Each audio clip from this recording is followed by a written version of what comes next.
തല്ലിക്കോ, എത്ര വേണേലും തല്ലിക്കോ. ഇനി കൂർലോസിനെ മാത്രമാക്കണ്ട, വേണമെങ്കിൽ ശ്രേഷ്ഠനെയോ കൊച്ചിയെയോ ആരെ വേണമെങ്കിലും തല്ലിക്കോ. എങ്ങനെയെങ്കിലും കോടതി വിധി ഒന്ന് അട്ടിമറിച്ചു തരണം. ഇതാണ് യാക്കോ കുഞ്ഞുങ്ങളുടെ ഇപ്പോഴത്തെ നിലവിളി.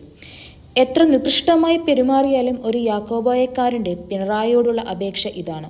നിയമത്തിന് മുന്നിൽ ലഭിക്കാത്തത് അവിശുദ്ധ കൂട്ടുകെട്ടിലൂടെ അന്യായ സ്വാധീനം കൊണ്ട് സർക്കാരിൽ നിന്ന് നേടിയെടുക്കാനുള്ള ശ്രമം. സ്വന്തം കൂട്ടത്തിൽ ഒന്നിനെ തള്ളിപ്പറഞ്ഞാലും വേണ്ടില്ല, നിയമവിരുദ്ധ നടപടികൾ സർക്കാരിനെ സമ്മർദ്ദത്തിലാക്കുന്ന ഇവർ പിണറായി സർക്കാരിന് തലവേദനയാകും. സർക്കാർ നിഷ്പക്ഷമെങ്കിൽ വെളിപ്പെടുത്തണം എന്തു നിലപാടാണ് ഏകപക്ഷീയമായി ഒരു കക്ഷിക്ക് ചെയ്യുന്നതെന്ന്.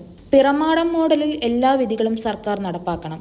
അനുകൂലമാകുന്നത് മാത്രം പോരാ, വിധികൾ എല്ലാം നടപ്പാക്കുക തന്നെ വേണം. വരാൻ പോകുന്ന വിധിയെ എന്തിനു ഭയക്കണം? എത്ര പരസ്യമായിട്ടാണ് കോടതി വിധി അട്ടിമറിക്കണമെന്ന് സർക്കാരിനോട് കേഴുന്നത്. ഇതൊക്കെ കാണുമ്പോൾ സാധാരണക്കാരൻ പോലും ചിന്തിച്ചു പോകും, എന്തു വിശ്വസിച്ചാണ് നീതിക്കായി കോടതിയിൽ കേസ് നടത്തേണ്ടതെന്ന്. എന്ത് നിയമവിരുദ്ധമായ മാർഗങ്ങളിലൂടെയും കോടതി വിധി അട്ടിമറിച്ചു കൊടുക്കാൻ ഒരു സർക്കാർ തയ്യാറായുള്ളപ്പോൾ സാധാരണക്കാരന് കോടതിയിൽ നിന്ന് നീതി ലഭിക്കുമോ? പരമോന്നത നീതിപീഠങ്ങളിലൊന്നും ഈ പരസ്യമായ വെല്ലുവിളികൾ കാണുന്നില്ലല്ലോ.